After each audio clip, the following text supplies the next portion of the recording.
Hi, everybody. My name is Scott Mansfield. I'm a senior software engineer on the EV Cache team at Netflix, and I'm here to talk to you about the hidden microservice. It's our nickname for the caching layer. To be clear, before I start, this has nothing to do with the Open Connect CDN, which some people also refer to as a cache. That's a really cool, interesting, deep concept all on its own. It's not what we're talking about. This is just the Amazon Web Services cloud caching layer. So you just signed up for Netflix, good decision. You get home, at the end of the day, you turn on your TV, you open the Netflix app, you need to sign in with your brand new account, you choose your profile, and naturally your name is Tester, like everybody else. It asks you to pick a few titles that you've liked before, or maybe ones that you've seen. So you pick a few, keep going. It tells you it's personalizing your experience for you. So it's building a brand new homepage just for you. And there you are. You get there, you have House of Cards, Making a Murderer. It's a fantastic documentary. You could do a search for Tom Hanks, watch Forrest Gump for the millionth time. But you settle on Narcos. This says Season 2 coming September 2nd. It's already out, in case anybody is excited about that show. You can go watch Season 2. You're watching the first episode. You get to the part where he tells the guard, "Me llamo Pablo Emilio Escobar Gaviria," and he tells him, "Plata o plomo." And you're so impressed by this line, you need to go rate this show 5 stars. And you've even been showing all of your friends all the favorite parts of all of your episodes. And we're keeping track. So, any guesses on how long we have to capture your attention before you go off and do something else?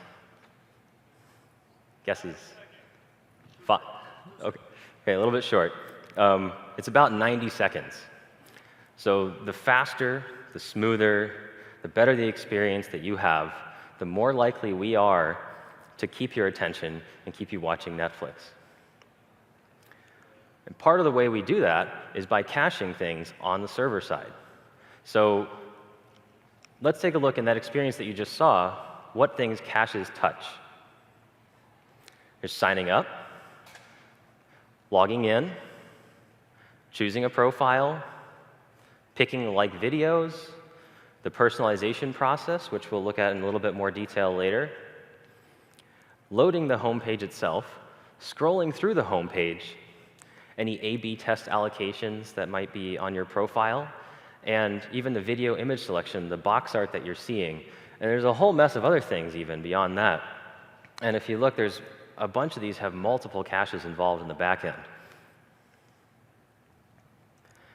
Put another way, this is what a typical homepage request looks like.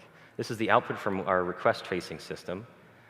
So the request comes in from the left side and goes all the way down to the right. If you look at those leaf nodes on the right, there's maybe half a dozen that are not an EV Cache node.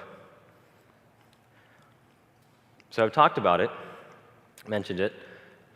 Let's talk a little bit about EV Cache.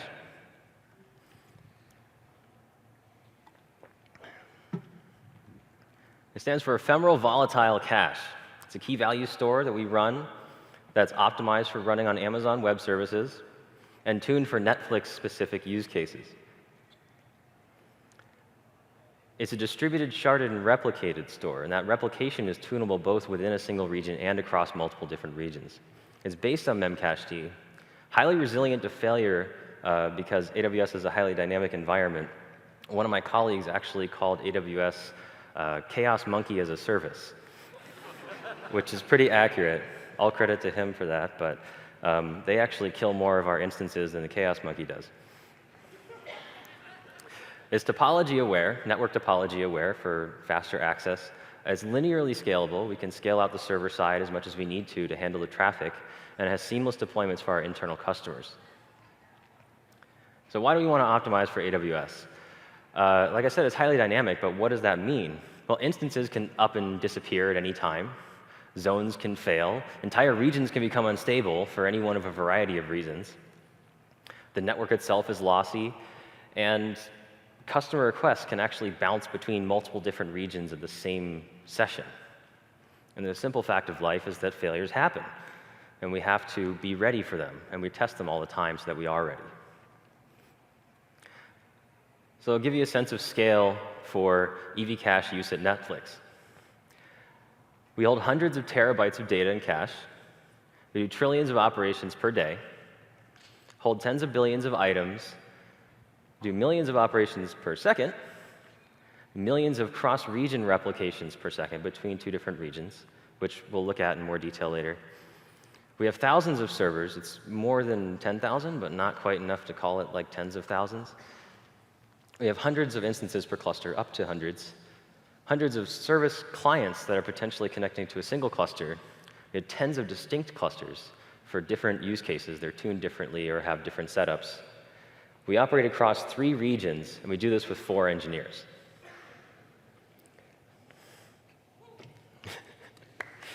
Yeah. Okay. So let's take a look at just like a single app box and a single server box, how they talk to each other, or just what the setup looks like. There's an application running on our cloud somewhere. The likely path is that they're consuming somebody else's service client. That library would then consume our EV cache client library. And this is a Java client library. It's a jar that we vend. The server side has memcached, or what looks like memcached, and Prana, which is a sidecar. It's written in Java. It's used for people who are running applications that are not based on Java. It hooks into the rest of the Netflix ecosystem, so we can report metrics and register with our service discovery system. The client talks directly to memcached. There's a TCP connection between the two. The sidecar will register with our service discovery, and the client can pull that information in order to find the server. So one client with a whole EV cache cluster here. If you look, there's 3 different availability zones, and there's this dotted line around these boxes. That's a whole copy of data. So in this picture, we have 3 whole copies of data, 1 per availability zone. And the client has a connection to all of these separately. If we have many clients, all the clients have a connection to all the boxes. So this forms what's called a complete bipartite graph. So all clients connected to all servers, no clients connected to each other, and no servers are actually talking to each other. So for reading, relatively simple. We try the closest one first. And there's a couple backup paths in case that one doesn't work out. If it's a brand new instance, if it just died, or it's having network problems, or any one of a number of failures that can happen, we can try a different node. Writing is a little bit more interesting. The client writes to all 3, and that's how we have multiple different copies. All clients would be writing to all of the different places that they need to write data.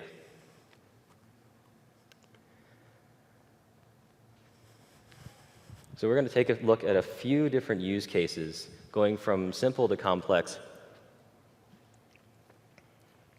This one's fairly straightforward. It's a pretty common use case. So if you have a relatively slow service and a relatively fast cache, you can try the cache first and look in the service later. So if the application requests some data from the client library here, we try EV cache client first. And if it's not there, we can go to the service, which will go to its database, typically Cassandra for us. And then the service itself is responsible for writing back into the cache before or asynchronously as it returns the data. The second one, transient data store. So things like your playback session as it's going on. We want to keep track of how you're doing. And over time, we have multiple different applications talk to the cache. So you might have one start up your session, another one update your session, and then do a session roll-up at the very end. If you notice, there's no database in this picture. It's just the cache there. This is a lot more interesting to me. This is our largest footprint, really, of caches. It's actually the primary storage mechanism for data. So we have these really large-scale pre-compute systems that run overnight every day to compute a brand new homepage for every profile of every user. It's quite a lot of computation, and it's quite a lot of data. And what they do is they just write it into an EV cache cluster. And the online services are reading from this, not worrying about what time anything was written. We have a pretty strong culture of fallbacks. We don't have to worry so much about data not quite being there all the time. So the whole picture looks like this. We have a set of offline services writing into the cache, a set of online services reading, and the cache acts as this buffer between the two. or a gateway, or many other words you could use for it. So this is our personalization data. This is even more interesting. We have some things that are very high volume and also need to be very high availability. So think UI strings, where if you don't have them, the user experience is pretty bad because it has no words on it.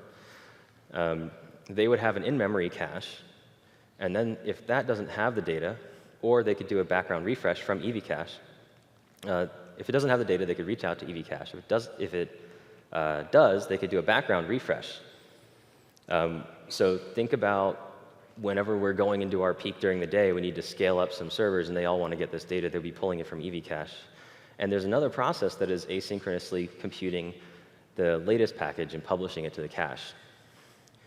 And beyond that, they could even go further and have a service that owns this data with a database behind it. But most people have actually found this to be optional because the uptime of the EVCache clusters is so good that they don't worry about it.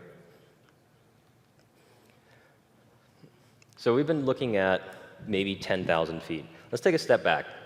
Let's go to 30, 50, and take a look at what I call pipeline of personalization. So when you compute a new homepage, it's not just one step. There's many different steps involved with different algorithms doing different things. You would have one, say, just compute A, publishing into an EVCache cluster. Its data sources are something that we're not involved with, maybe offline Hive or other data sources. And then maybe a compute B. You might have a C that depends on these two, and a D, and maybe an E. And this forms a DAG of data dependencies for our personalization process. All of this happens offline. And online services don't just pull the last output. They might pick and choose from different parts of this in order to provide the experience that they need. So online 1, pull from A through D, and online 2 could pull from a different set.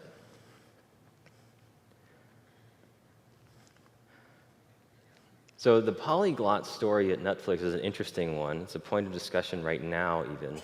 But our team, as a somewhat central service, has decided to go ahead and solve this in our own way. Our old world, or current world, really, is a Java app and our Java client. It's pretty straightforward. It's what you've already seen. But other people actually run our Prana sidecar as well. So we have an HTTP, like a REST API, that runs on Box that people can use to access the cache. And we've made that remote as well. So we have a remote HTTP API, and even an experimental Memcached protocol API that we've been working on with a couple of our partner teams internally. This is still an area of active development for us, so I don't really have any more detail on it right now. If you want to know more, you can talk to me at the booth upstairs afterwards. There's some extra things on top of all the things that I've shown you so far that make the product work at Netflix scale. The main one is our cross-region global replication. We also do cache warming for faster deployments. We have secondary indexing for point queries for debugging. And we have a consistency checker that provides metrics on how consistent the caches are. Now, all of this is powered by mutation metadata flowing through a Kafka cluster. So we'll take a look at replication and the cache warming first. So replication. We have 2 regions here. We actually operate out of 3, so this goes between like every pair, but I'll just show you these 2. We have an app in region A and an app in region B, and we have a cache in region A that we want to match the cache in region B. So in A, an app could mutate that cache and asynchronously send metadata about that mutation into Kafka. We have an app we call our replication relay. It pulls that data out of Kafka and can optionally pull the data if it needs it out of the cache and write it across the cross-region link to what we call a replication proxy, which does that operation on behalf of the app in region A in the cache in region B. And then the app in region B can see that change. And of course, this goes both directions, or every which way between all different regions. The cache warming. This is our steady state. So you've seen this before without the Kafka. But in our steady state, we're writing to one cache. Say we want to double it.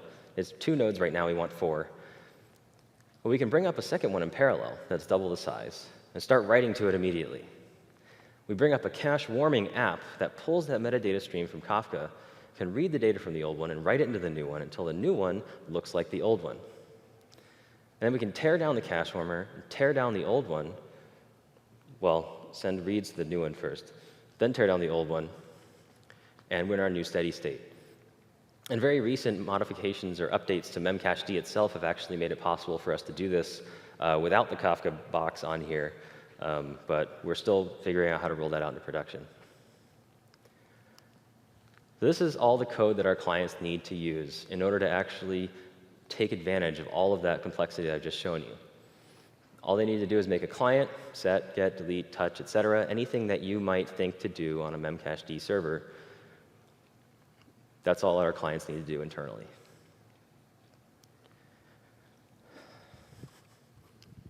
So let's switch gears a little bit. I've been showing you all of this higher level design work, how the caches operate in the larger environment. Let's take a deeper dive into the server side. So this is a new server for us. We're at the tail end of rolling this out to the places that it's required. It's a project we call Moneta. It's named Moneta after the goddess of memory and the protectress of funds for Juno. It's an evolution of our server to put some data on disk. It's a cost optimization project for us. And it's lowering our cost now, but also lowering the rate of increase of our cost in the future as we gain more members. This is pretty important for us because we actually track the cost per stream start. It's a metric that our finance team tracks, and something that is highly correlated. If we change that, will be helpful in the future. And it takes advantage of our global request patterns that we have across multiple different regions. So our old server you've already seen is just memcached and Prana. It's not very exciting. All the data is stored in RAM. This is very expensive, relatively speaking, compared to disk. So late last year, Netflix as a company changed their architecture. They changed our architecture to be N+1 across 3 different regions, meaning that any one region could go down at any time and we would be okay by shifting traffic to the other 2. Any member can be served equally well from any region. In addition, at the beginning of this calendar year, we launched in 130 new countries at the same time, which just added more data onto the pile. So how do we optimize this? Well, we can target those personalization pre-compute use cases that you saw before. Our global data means many copies. So that picture that you saw with 3 copies is actually 9 globally, because it's 3 in one region, 3 in each region, times 3 regions, you have 9 copies. But our access patterns are very heavily region-oriented. If you're watching Netflix in California, you are hitting the US West 2 region. The likelihood that we see your traffic go to EU West 1 or US East 1, the other 2 regions that we operate out of, is extremely low. So in one region, our hot data is very hot, and our cold data is very cold. We'll keep the hot data in RAM and the cold data on disk.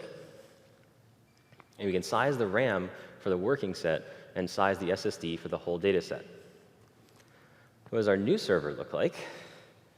It adds a couple new processes. There's one called rend and another called mnemonic. We're still running memcached. The server now is a dynamic L1, L2 cache, which allows it to adapt to the needs of the application at any time without worrying about very strictly segregating data. And all 3 of these processes are running the same protocol, so we can use the same debugging tools or same load generation tools to test any one of them. So rend here is the proxy taking external connections and holding open connections to the internal processes memcached and mnemonic, our L1 and L2. We'll take a look at rend first, take a look at mnemonic, see the whole thing together, and we'll take a look at some performance numbers, which is probably the most exciting part for me. So any Go developers in the audience? Yes, okay. This is a Go project. You can go get it. It's actually a public GitHub repo under the Netflix org. So yeah, have fun with that. It's a high-performance, wire-compatible Memcached proxy and server. It's a transparent change to our clients. It's written in Go, mostly for its concurrency primitives, but also because it's relatively fast for developers to get up and running and to write new code, and it's very fast when it's running in production. Its purpose is to manage the L1 and L2 relationship on a single box. And before the project even started, we had caches that had tens of thousands of concurrent connections reading and writing. That was a requirement for this process from the very beginning. So taking a better look at the insides of it, it's a modular software project. What you see on GitHub is actually what we're running in production. It's not fake. It manages the connections coming in, the request orchestration between L1 and L2, communicating to the backends. It even includes our own homegrown metrics library, which might make some of you cringe. But nothing really fit our needs in the Go world because we have to integrate with our Atlas backend in Netflix. It includes multiple orchestrators, reasons for which will become apparent when we look at the whole thing together. And it includes this feature which we call parallel locking. So any one server can have many parallel requests happening at the exact same time, but no one key will have two concurrent modifications, which allows us to keep data integrity and keep L1 and L2 consistent. So mnemonic, this is our L2 piece. I say open source soon with air quotes because I don't really have a timeline for you, but I want to get it open source. We'll see. This is our SSD-backed storage solution. It reuses some of the Ren code to do the heavy lifting for Memcached protocol parsing and connection management, but its main purpose is to map those Memcached operations into RocksDB operations. So in the bottom, you can see RocksDB. The request here would come in on the top of this diagram, run through the code that you've already seen in Ren, and through a shim to get into the C++ world, into our mnemonic core library, which then uses the RocksDB library underneath to store the data on disk. We chose RocksDB for a few different reasons, mostly because when you write to RocksDB, it writes directly into an in-memory buffer, which then is asynchronously flushed onto disk in these static files. So it's fast to write and fast to read. So how do we use it specifically? We use FIFO compaction, which isn't really compacting anything at all. It's just this FIFO queue of files on disk. It's linearly written in terms of time, so more recent files coming at the front of the queue, and older files will just get deleted at the end. We pin the Bloom filters and indices in memory for quick access or misses, as the case may be, which does trade some L1 space, but it makes our L2 much faster, which is great for us. And we have many RocksDB, separate RocksDB instances per box, so that we can further decrease the latency. This is great for our pre-compute use cases, but we're still working on figuring out how to do this for for more heterogeneous data. So if we have very fast-moving data next to very fast-changing data next to very slow-changing data, the fast-changing data can write enough data on disk to actually push the slow ones off the end of the FIFO queue, and then we've lost something, which is not great. So we're working on this still. The whole thing together is a little bit more complex. We run multiple different open ports in production for different use cases per server. So we have these servers already serving all of that personalization data before. Remember that pipeline of personalization, all those green EV cache nodes were this server. We have two ports, one for standard access, which is highly dynamic access or actively managed data. And then we have an async batch port. Well, it's really a batch port. It's not async, but it's for people who are writing data in that won't necessarily be used anytime soon. And it'll keep the working set hot so that we don't end up blowing away our L1 when we're computing our personalization stuff. OK, the slide I've been waiting for. So this is performance in production for our most heavily loaded cache that is using Moneta right now. I measured both at the peak, like the 3 hours of peak for us and the 3 hours in the trough for us, all the different latencies and percentiles and things. So given all the complexity that we've added to this, you might think that it's really slow. But taking a look at the gets, our average latency is around 230 microseconds on the server side. And you can see the percentiles here. The higher ones get a little high because Go is a garbage collected language, but that's OK with us. The 99th is really, really great for us, and in the trough, it's even faster. And the sets are also, we're very happy with this, 367 microseconds average. And like I said, you can see the rest of the percentiles there. But these are all great for us. So if we look at client-side latencies, the network in AWS adds maybe 250 to 500 microseconds. And most people expect an answer out of us in under a millisecond almost all the time. OK, I told you this is a cost optimization project. Any guesses? Highest percentage savings we saw in a single cluster? 1,000%. Kind of impossible. 10%, a little low. OK, it's about 70% cost savings on a single cluster, just because we noticed that we have this small hot set and a really large cold data set. And this project has been a really great one for us. And we're just nearing the end of rolling it out. So yeah, huge success for us. All these things that you've seen, not all of them, sorry, mnemonic had the air quotes around it. EVCache, the Java client library, is open source. And that REST API that I mentioned earlier is also in that same repository. And the Rend code itself is also open source on the Netflix GitHub repo. So you can go check those out. And that's all I have.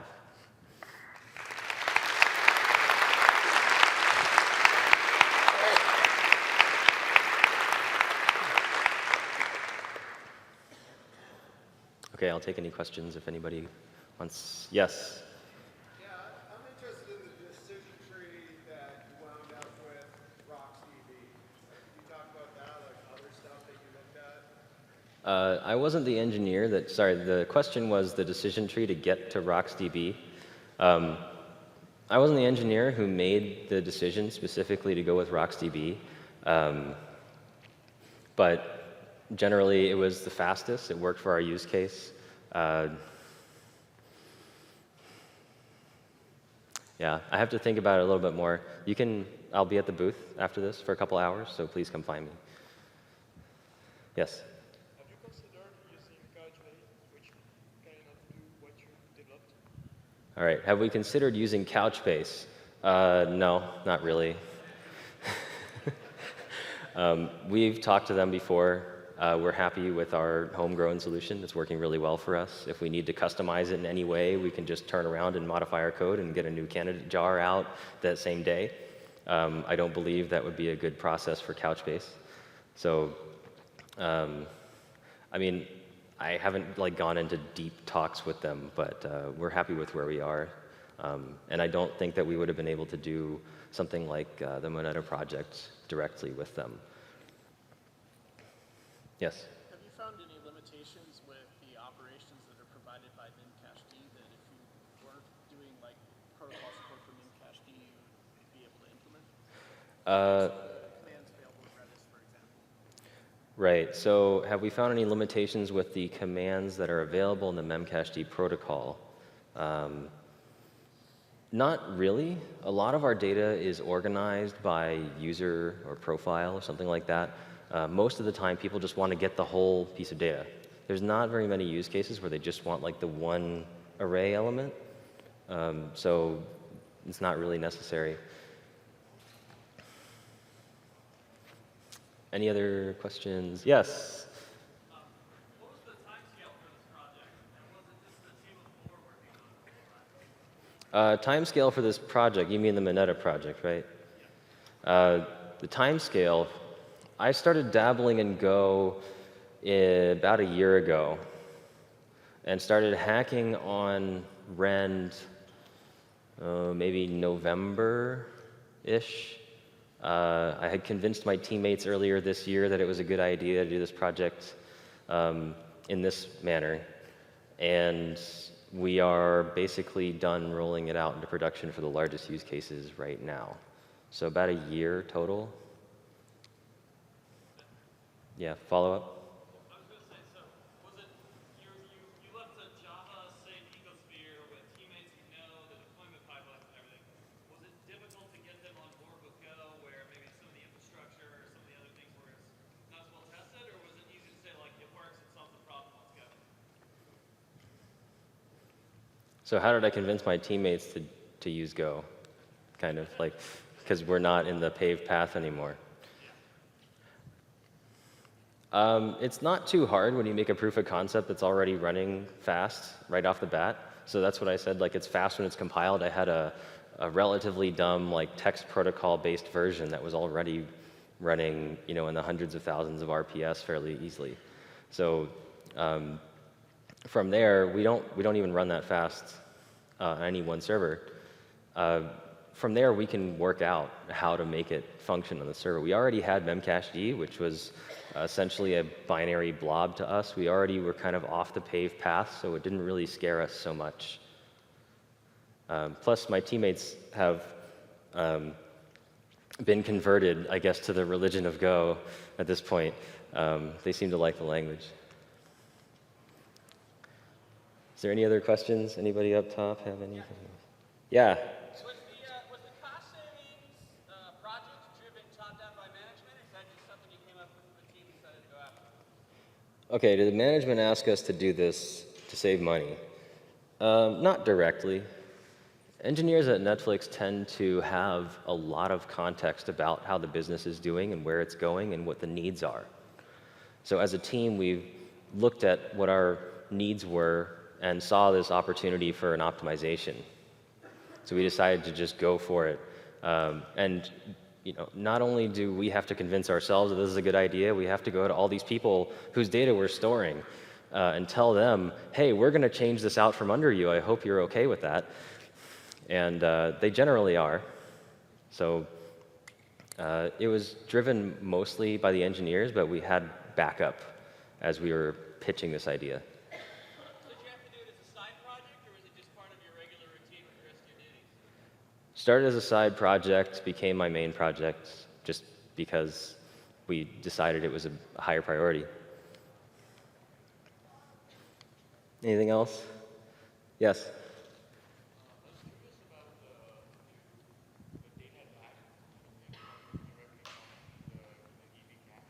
I'm sorry, I can't hear you. Can you speak up, please? Yeah, I was curious about the data DAG that was directly hosted on your EV cache clusters that applications could directly talk to. I was wondering how that worked with service discovery and/or payload.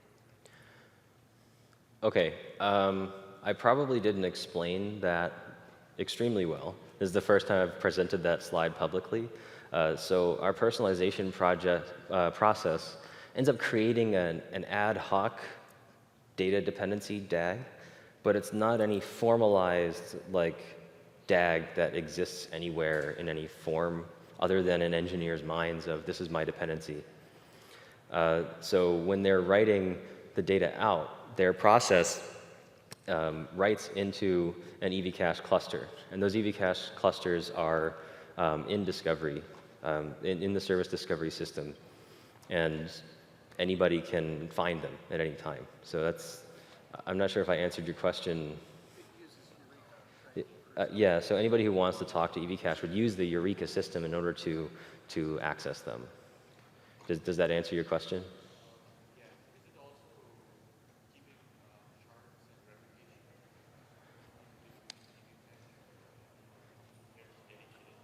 Well, in that diagram, there was these like single green like database looking things. That was meant to represent a whole cluster, and that's actually a globally replicated sharded cluster. I saw another, yes. Any plans to extend to other cloud providers? It's open source. We accept patches, pull requests. Not really. Our team is focused on solving Netflix problems. We have it in open source in the hopes that it helps other people solve their problems. it's not a primary goal for us to support the open source like, as an open source thing, like, but it should be useful to some people. Anything else? Up top? Nothing? Okay. I think that's it.